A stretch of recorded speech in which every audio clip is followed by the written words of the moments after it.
நான் முதல்ல சொன்னது அசட்டுத்தனம், ரெண்டாவது சொல்றது அயோக்கியத்தனம். இது ரெண்டுமே நல்லது இல்லை. இப்ப நம்ம மகிழ்ச்சியா இருக்கணும் அப்படின்னா யார் நம்ம கூட இருக்கலாம் அப்படின்னா நமக்கு பிடிச்சவங்க இருக்கணும். நண்பர்கள், நம்முடைய வெல் விஷர்ஸ், நம்ம சொல்ற ஐடியாவை எக்ஸிக்யூட் பண்ணக்கூடியவங்க, ப்ரமோட் பண்ணக்கூடியவங்க, டெவலப் பண்ணக்கூடியவங்க. இப்படி ஆமா நீங்க சொல்லி விளங்க போதாக்கும் அப்படின்னா ஒரு காரியம் பண்ண முடியாது இல்லையா? சோ நீ மகிழ்ச்சியா இருக்கணும்னா உனக்கு பிடித்தவரோடு இரு அல்லது உன்னை பிடித்தவரோடு இரு. இது அடுத்த 40%. இதுக்கு அடுத்த ஒரு 40% ஒரு கணக்கு சொல்றான். என்ன தெரியுங்களா?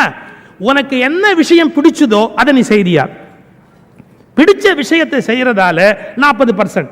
அதாவது இப்போ எனக்கு சோளம் சாப்பிடணும்னு ஆசை, போய் சாப்பிட்டு வந்துட வேண்டியதுதான். இப்போ எனக்கு சினிமா போகணுன்ற நினைப்பு, போயிட்டு வந்துட வேண்டியதுதான்.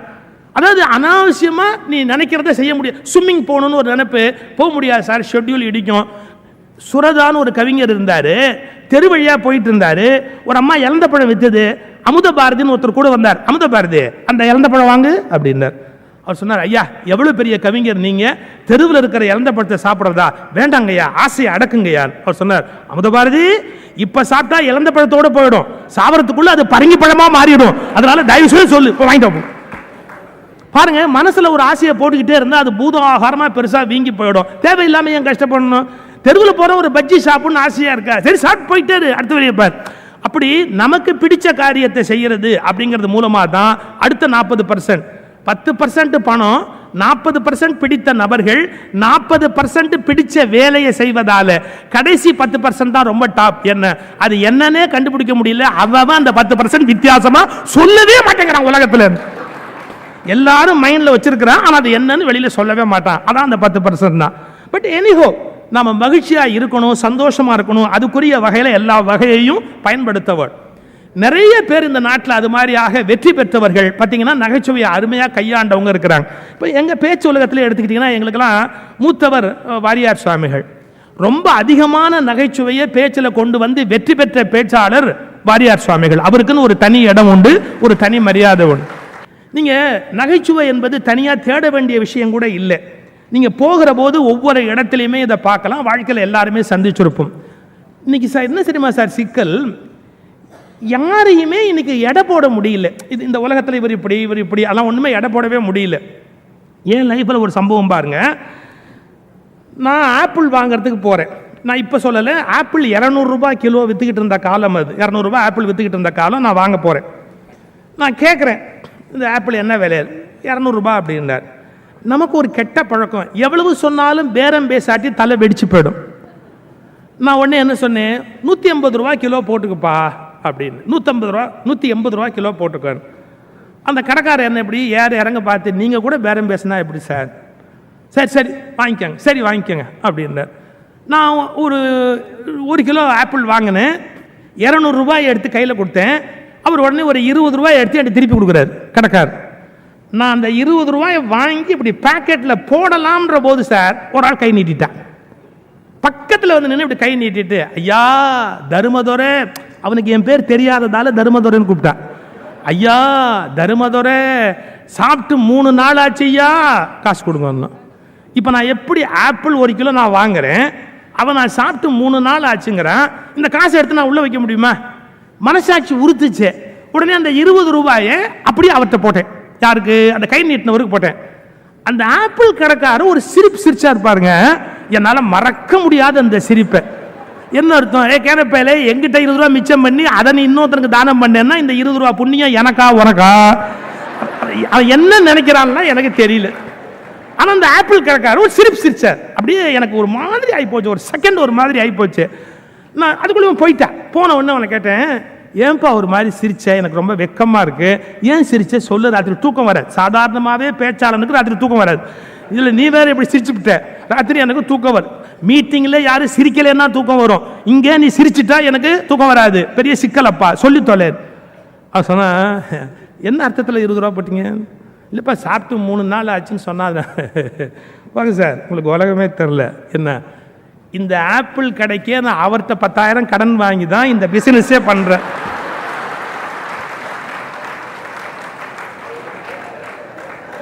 அப்படியே நான் போய் அதிர்ச்சியில் ஷாக்கான. என்ன சொல், என்கிட்ட 20,000 ரூபாய் இருந்தால் இந்த பிஸ்னஸ் பண்ணலாங்கிறதுக்காக நான் அவர்கிட்ட தான் வாங்கியிருக்கேன். 2 வட்டி வட்டிக்கு வாங்கி தான் இந்த பிசினஸ் பண்றேன். இந்த ஆள் இங்கே கொடுத்துட்டு கடையிலேயே உட்காந்து ராத்திரி வசூல் பண்ணிட்டு போடுவான்.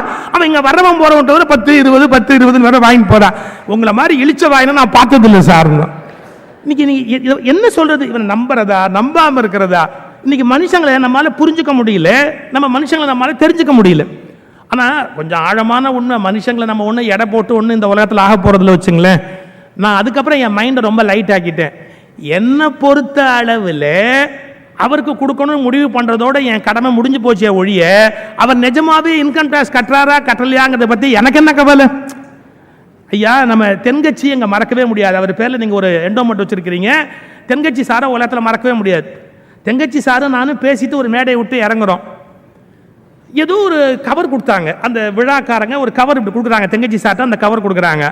அந்த கவர் இப்படி கையில் வாங்கினாரு. வாங்கின ஒன்று கூட்டத்தில் அவரை சுற்றி ஒரு 10 பேர் நிற்கிறாங்க. அவங்க கிட்ட கேட்குறாரு, இந்த ஊரில் ஏதாவது ஆர்ஃபனேஜ் இருக்கா, ஆர்ஃபனேஜ் ஏதாவது இருக்கா அப்படின்னு கேட்டார். இருக்கு, ஆர்ஃபனேஜ் இருக்கு அப்படின்னு ஒருத்தர் சொன்னார் கூட்டத்தில். ஆமாம் இருக்கு சார் அப்படின்னு. சார் அவர் யாருன்னே தெரியாது, கூட்டத்தில் நின்றுகிட்டு இருக்கிறாரு. டக்குன்னு அந்த கவர், இந்த ஆர்கனைசர் எவ்வளோ கொடுத்தாரு என்ன ஏது ஒன்றுமே தெரியாது. அந்த கவரை அப்படியே அவர்கிட்ட கொடுத்து அந்த ஆர்ஃபனேஜுக்கு கொடுத்துருங்க. இதெல்லாம் சொன்னதுக்கு அப்புறம் நாங்கள் போய் காரில் ஏறுறோம். எங்க கூட இன்னொரு பேச்சாளர் வந்தார். அவருக்கு இப்போ போதாத நேரம். அவர் தங்கச்சியை கேட்டாரு, சார் சேரிட்டி பண்ணா கூட அதை கொஞ்சம் ஒழுங்கா பண்ணணும் சார். இப்போ அங்கே ஒரு ஆர்ஃபனேஜ் இருக்கா இல்லையா நமக்கு தெரியுமா, இவன் ஏமாத்துறானா இல்லையா நமக்கு தெரியுமா, நீங்க அந்த சேரிட்டி பண்றதா இருந்தாலும் அந்த ஆர்கனைசேஷனுக்கு கரெக்டாக அந்த பணத்தை அனுப்பணுமே ஒழிய ஒருவேளை இவன் கொடுக்காமே இதை எடுத்துட்டான்னா. அந்த பேச்சாளர் கேட்டார். தங்கச்சி சொன்னார், பாருங்க இவன் ஒரு அனாதைன்னு அர்த்தம். சார் இதை விட சிம்பிளா லைஃபை யாராவது பார்க்க முடியுமா? என்னை பொறுத்த வரைக்கும் அனாதைக்கு கொடுக்கறதா இருந்தேன், அவன் கை நீட்டிட்டான், அனாதைன்னு அர்த்தம். இதை விட்டுட்டு நான் கொண்டு போய் அங்கே கரெக்டாக கொடுத்தனா இல்லையான்னு ராத்திரி முழுக்க தூங்காம இருக்கிறதா? முக்கியம் என்ன தெரியுங்களா? கொடுக்க வேண்டும் என்ற எண்ணம் தான் முக்கியமே ஒழிய அவன் ஏமாற்றுகிறானா இல்லையா என்பதை பற்றி கவலைப்பட்டால் அது ஒரு திட்டமிடுகிற வேலை. அது ஸ்பான்டேனிட்டி இல்லை, அல்ல ஸ்பான்டேனிட்டிக்கு டோட்டலா இல்லாமையே போயிடுது. பேகன் மயிலு கொடுத்தான், பாரி முல்லைக்கு தேர் கொடுத்தான்னா ஸ்பான்டேனிட்டி, டக்குன்னு அப்படியே தோணுது, அப்படியே கொடுத்தா அப்படியே போயிட்டே இருக்கிறான். ஸோ தானம் பண்ணும்போது சேரிட்டி பண்ணும்போது அந்த ஸ்பான்டேனிட்டி தான் ரொம்ப இம்பார்ட்டன்ட்டே ஒழிய நிஜமாவே நல்லவனா கெட்டவனா ஏமாத்துறானா இதெல்லாம் பற்றி உலகத்தில் கவலைப்பட்டு இருக்க முடியுமா? முடியாது. ரொம்ப முக்கியமான விஷயம், எனக்கு ஒவ்வொரு மனிதர்கள்ட்டேருந்து நான் ஒவ்வொரு விஷயத்தை கற்றுக்கிட்டு இருந்திருக்கிறேன். எங்கள் மாமனார் சார் மேஜிஸ்ட்ரேட், என்னுடைய மாமனார் மேஜிஸ்ட்ரேட் சார். ரொம்ப கடுமையாக தண்டிப்பார் சார். எனக்கு கூட பொண்ணு கொடுத்தார் சார். நான் ரெண்டையும் அடுத்தடுத்து சொல்லிட்டனோ இல்லை, ரொம்ப தண்டிச்சதுக்காக ஒரு பிராயச்சித்தம் பண்ணணுமே அப்படிங்கிறதுக்காக அவர் எனக்கு பொண்ணு கொடுத்தான்னு வச்சுங்களேன். எப்படி வேணா எடுத்துங்க. ரொம்ப கடுமையாக அந்த அவருடைய அப்ரோச்சே ரொம்ப கடுமையாக இருக்கும். ஆனால் அவர்கிட்ட கற்றுக்க வேண்டிய விஷயம் ஒன்று இருக்குது. என்ன தெரியுங்களா? உலகத்திலேயே கஷ்டமான விஷயம் 2 வக்கீல் பேசுறது கேட்குறது. ஏன்னா 2 பேரும் புழுகுவான். ஒரு புழுகுவான், அதுக்கு மேல ஒரு புழுகுவான். எவ்வளவு பொறுமையா அவர் கேட்பாத்துங்களா? 2 பேர் சொல்றதையும் அவர் அப்படியே கேட்டுட்டு. அதனாலதான் நான் வாழ்க்கையில இன்னைக்கு எத்தனை பிரச்சனை வந்தாலும் எங்க மாமனார் கடவுள் மாதிரி நினைப்பேன். என்ன எவ்வளவு பிரச்சனை வந்தாலும் அவர் எப்படி எல்லாம் கேட்டுக்கிறாரோ அதே மாதிரி நாமளும் லைஃப்ல நிறைய விஷயங்களை கேட்டுக்கணும் அப்படிங்கிற ஒவ்வொருத்தரும் நம்ம ஒன்னொன்னு கத்துக்கலாம். ஒவ்வொரு உண்மைகளை நம்ம தெரிந்து வைத்துக் கொள்ளலாம். நீங்க ஒவ்வொரு பெரியவர்கள்ட்டேருந்து நம்ம கத்துக்க வேண்டிய விஷயம் நிறைய இருக்கு. அதை கொஞ்சம் கூர்ந்து பார்க்கணும். இன்னும் 2 செய்தியை எனக்கு கொடுத்த நேரமும் கரெக்டாக நான் முடிச்சிடுறேன். ஒரு 2 செய்தி ஒவ்வொருத்தையும் நான் பார்த்து வியந்த செய்தி. தபோவனத்தில் ஒரு சுவாமி இருந்தார், உங்களுக்கு தெரியும், ஞானானந்தகிரி. தபோவனத்தில் இருந்த ஒரு மிகப்பெரிய மகாத்மா. அந்த அவங்களுக்கு பஜன்ஸில் ரொம்ப இஷ்டம் உண்டு. அவங்க தான் அவனுடைய தோற்றுவாய்க்கு காரணம். பஜன்ஸில் ரொம்ப ஆர்வம் உண்டு. ஒரு முறை பஜன் நடந்துகிட்டு இருக்கு, உள்ளே இருந்தாங்க. உள்ளேருந்து பஜனைக்காக கேட்கறதுக்காக உள்ளேருந்து நடந்து வழியில் வர்றாங்க. சார் பஜனில் ஒரு முறை இருக்குது. எப்படின்னா முதல்ல விநாயகரை பாடி, அப்புறம் மற்ற தேவதைகள் எல்லாம் பாடி, கடைசியாக நீங்கள் ஆஞ்சநேயரை பாடி, பிறகுதான் மங்களசுருதி பாடி முடிக்கிறது அப்படிங்கிற ஒரு முறை இருக்கு. என்ன நடந்து போச்சு? ஞானானந்தகிரி அப்படி உள்ள வருகிற போது இந்த பஜனை பாடிக்கிட்டு இருந்த ஒரு பையனுக்கு ரொம்ப உற்சாகம் கொடுமை என்னன்னா அவனுக்கு ஆஞ்சநேயர் பாட்டு தான் தெரியும். அவன் ஆரம்பிச்சிட்டான். இப்ப மத்த பஜனை பண்ணிக்கிட்டு இருக்காங்க பாருங்க, அவங்களுக்குலாம் கோபம். சுமார் சுமார் சுமார். ஏன்னா சம்பிரதாயப்படி பின்னாடி தானே பாடணும் அந்த ஆஞ்சநேயருடைய பஜனையை, இவன் முன்னாடியே பாடுறானே அப்படிங்கிறதுக்காக சுமார் அப்படின்னா அவன் கேட்க மாட்டேங்கிறான். அவரை பார்த்த உற்சாகத்தில் சத்தமா பாடுறான். அவரு ஒரே நிமிஷம் இந்த பிரச்சனையை பார்த்துட்டு ஒன்றும் சொல்லல, நடக்கட்டும் அப்படின்ட்டார். நடக்கட்டும். அப்புறம் என்ன பண்ண முடியும்? விட்டுட்டாங்க எல்லாம். அவன் ஆஞ்சநேயர் பாட்டெல்லாம் பாடிட்டு அப்புறம் மறுபடியும் அம்பாளை பற்றி பாடி இப்படிலாம் பாடி அந்த பஜனை சம்பிரதாய முறையை மாறி போய் பஜனை முடிஞ்சிருச்சு. வந்தவங்களுக்கு என்ன வருத்தம்னா, இந்த பையதான் விவரம் இல்லாமல் பண்ணுறான், சுவாமிகளாவது திருத்த வேண்டாமா? அவர் நடக்கட்டும் அப்படின்ட்டாருன்னா இது எப்படி ஒத்துக்கிறது? அவங்களுக்குள்ள பேசிக்கிறாங்க பாலிடிக்ஸ்.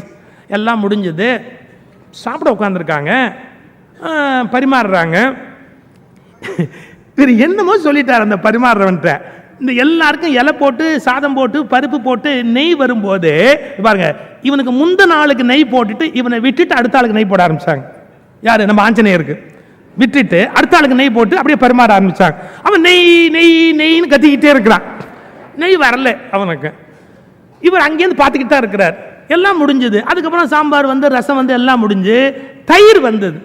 தயிர் வரும்போது இவர் கிட்டக்க வந்து நின்றுட்டு ஞானானந்தகிரி சொல்றார், இந்த குழந்தை நெய் கேட்டானே விடலையோ விடலையோ அப்படி. அவன் எரிச்சல்ல சொன்னான், எல்லாத்திலும் ஒரு முறை வேண்டாமா? தயிர் சாத்துக்கு யாரா நெய் போட்டுக்குவாளா? என்ன சொன்னே திருப்பி சொல்லு.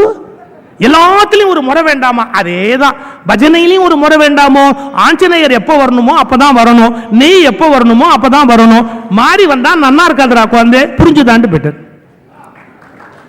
எவ்வளவு பெரிய விஷயத்தை எவ்வளவு அழகா அந்த பையனை எப்படி எஜுகேட் பண்ணணுமோ அப்படி எஜுகேட் பண்றார்.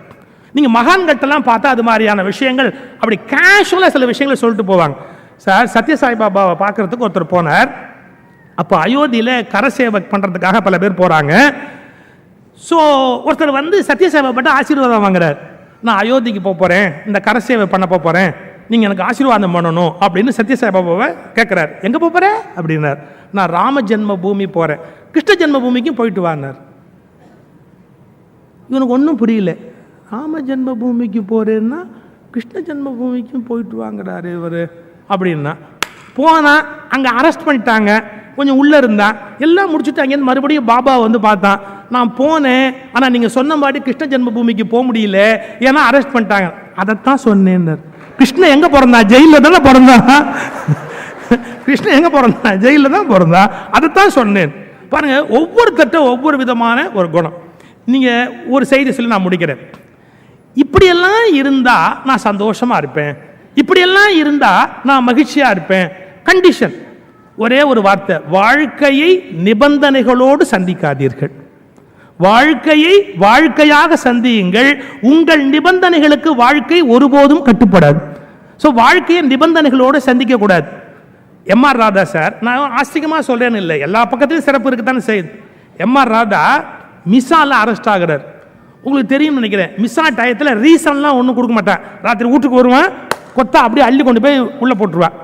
அது மாதிரி வண்டியில் வளைச்சி போட்டு எம்.ஆர். ராதாவை கொண்டாந்து எங்க இதே பீச் ரோட்ல இருக்கிற ஐஜி ஆபீஸ்ல கொண்டாந்து நிறுத்திருக்கிறாங்க. ஐஜி ஆபீஸ்ல ராத்திரி 12 மணி வீட்டில் தூங்கிட்டு இருந்த எம்.ஆர். ராதாவை போட்டு வண்டியில் அள்ளிட்டு வந்து இங்க நிறுத்திருக்கிறாங்க. உள்ள வந்து பார்த்தா பல மாஜி அமைச்சர்கள் உட்காந்துருக்காங்க எங்க ஐஜி ஆபீஸ்ல, எல்லாத்தையும் கொண்டாந்து வச்சிருக்கிறாங்க. எல்லாருக்கும் பயம்.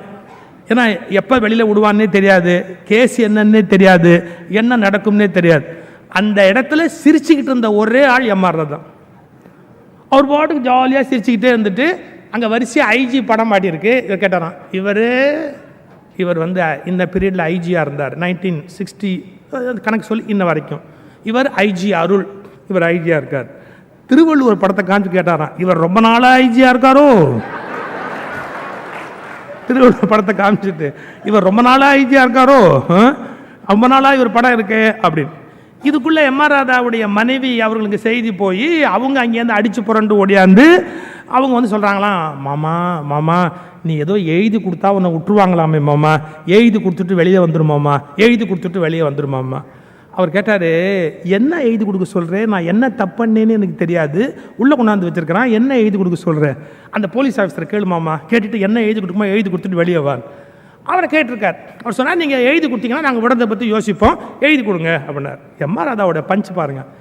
நான் என்ன தப்புன்னேனே எனக்கு தெரியாது, வீட்டில் தூங்கிக்கிட்டு இருந்தேன், என்ன நீங்கள் கூப்பிட்டு வச்சிங்க, வேணா இப்படி எழுதி தரேன், இனிமேல் வீட்டில் தூங்க மாட்டேன் அப்படி.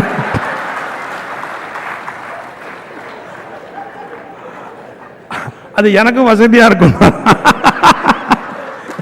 கடைசி அது எனக்கும் வசதியாக இருக்கும் அப்படின்னாராம். பர்வீன் சுல்தானாக்கு இன்னைக்கு விருது. பர்வீன் சுல்தானா எம்.ஆர். ராதாவை பற்றி ஒரு டாக்குமெண்ட்ரி பண்ணாங்க. அதை பற்றி என்கிட்ட பேசிகிட்டு இருந்தாங்க. ரொம்ப அருமையான இன்னைக்கு வளருகிற பேச்சாளர்களில் பாரதியின் புதுமை பெண்ணாக வளர்ந்து கொண்டிருக்கிற நல்ல பேச்சாளர் பர்வீன்.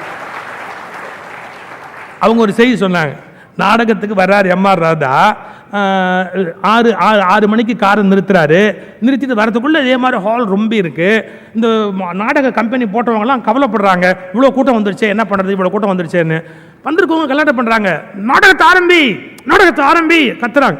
போய் சொல்கிறாங்க, அண்ணே பாருங்கள் நாடகத்தை ஆரம்பின்னு கத்துறாங்க அண்ணே அப்படின்னு. அவர் ஒரு ஆஃப் ட்ராயர் போட்டிருப்பாரு, ஒரு பெல்ட் போட்டிருப்பாரு, அந்த கையை வேறு அப்படி உள்ளே விட்டுக்குவார். ஒரு நாயை வேறு கூட்டிகிட்டு வருவார். அந்த நாயையும் கூட்டிகிட்டு நேராக அவர் பாட்டுக்கு ஸ்டேஜுக்கு அப்படியே வந்திருக்கார். கூட்டத்திலேருந்து நடிகவே நாடகத்தை தொடங்கு, நடிகவே நாடகத்தை தொடங்கு. அந்த நாயை கீழே நிறுத்திக்கிட்டு கையில் ஒரு பிஸ்கட் எடுத்து இப்படி காமிக்கிறார். அது கத்துது. ராதாவோட பஞ்ச் பாருங்க, ஏய் 6:30 தானே போடுவேன்,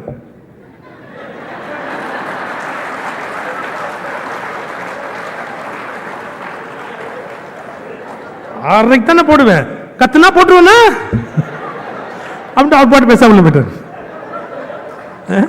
ஒரு சொல்ல வேண்டிய விஷயத்தையும் சொல்றான் மனுஷன், ஆனால் அதே சமயத்தில் அதுக்கு ஒரு டெக்னிக் ஒன்று, அதை கையாண்டு அது எப்படி சொல்லணுமோ அப்படி சொல்லுகிற ஒரு ஆற்றல். நிறைய பேச்சாளர் இருக்கிறோம், ஒரு நேரத்தை நமக்கு பிரித்து கொடுத்துருக்குறாங்க. பேச்சாளர்களுக்கு ஒரு சின்ன செய்தி அடிக்கடி சொல்கிறது தான் அது. உபன்யாசகர் கோயிலுக்கு போனார், அதோட முடிச்சிடுறேன், நிஜமாகவே முடிச்சிடுறேன். உபன்யாசகர் கோயிலுக்கு போனார், பேசுறதுக்காக போனார். அவர் நேரம் பாருங்க, கோயிலில் ஒன்றும் ஆளே இல்லை, காலியாக இருந்தது மைதானம். ஒரு தூண் இருந்தால் கூட ஏதோ நரசிம்மர் கர்ப்பத்தில் இருந்த நரசிம்மரோட அம்மா இருக்குன்ற தைரியத்தில் பேசலாம். எதிரில் ஒன்றுமே இல்லை, காலி மைதானம். இந்த உபன்யாசகர் பரிதாபமாக உட்காந்துருந்தார். குதிரை வண்டிக்காரர் இவரை கூட்டிகிட்டு வந்திருந்தார். இவர் பேசலாமா வேண்டாமா, பேசலாமா வேண்டாமான்னு யோசிச்சுக்கிட்டு இருக்கிறதுக்குள்ள அந்த குதிரை வண்டிக்காரர் வந்து முன்னாடி உட்காந்துட்டார். உடனே இந்த உபன்யாசகர் கேட்டாராம், நீ வராமல் இருந்தால் என் ப்ராப்ளம் சால்வ் ஆகிருக்கும், நான் பேசாமே ஏஞ்சி போயிருப்பேன். இப்போ நீ வந்துட்டே, அதனால் நான் பேசணுமா இல்லையான்னு எனக்கு தெரியல, கூட்டம் வரல, நீ மட்டும்தான் வந்து உட்காந்துருக்க, நான் பேசணுமா வேண்டாமா? அவர் சொல்லியிருக்கார், உங்கள் விஷயமெல்லாம் எனக்கு தெரியாது சாமி, ஆனால் ஒன்று மட்டும் தெரியும், நான் குதிரை வச்சுருக்கேன். இப்போ எங்கள் குதிரைகளுக்கு நாங்கள் கொள்ளு வைக்கிறதுக்காக போகிறோம். 30 குதிரை இருக்கணும் லாயத்தில், கொள்ளு வைக்கலான்னு 30 குதிரைக்கு நாங்கள் போகிறோம். அங்கே ஒரே ஒரு குதிரை இருந்ததுன்னா கொள்ளு வைக்காமல் வரமாட்டோம். ஒன்றும் பட்னியாக போட முடியாது பார்த்தீங்களா, அதனால் நாங்கள் கொள்ளு வைக்காமல் வரமாட்டோம் அப்படி. இதை சொன்ன உடனே புரிஞ்சு போச்சு ஒன்றும் கவலைப்படாத அப்படின்னு நம்மளால் ஆரம்பித்து கீதை உபநிஷத்தை அது இதுன்னு போட்டு வேதம் கீதம் எல்லாத்தையும் சொல்லி பாட்டு ஆழ்வார் பாசனம் எல்லாம் சொல்லி 2.5 மணி நேரம் புடி எல்லாத்தையும் புழிச்சு முடிச்சுட்டு அவரை பார்த்து கேட்டாராம், எப்படி உங்கள் பேச்சையெல்லாம் எடை போடுற தகுதி எனக்கு கிடையாதுங்க, ஆனால் குதிரை வளர்த்து பழக்கம் உண்டதுனால குதிரையை பற்றி ஒன்று தெரியுங்க. என்ன 30 குதிரைக்கு கொண்டு போன கொள்ளை ஒரே குதிரைக்கு வச்சு நாங்கள் கொல்ல மாட்டோங்க. நன்றி, வணக்கம்.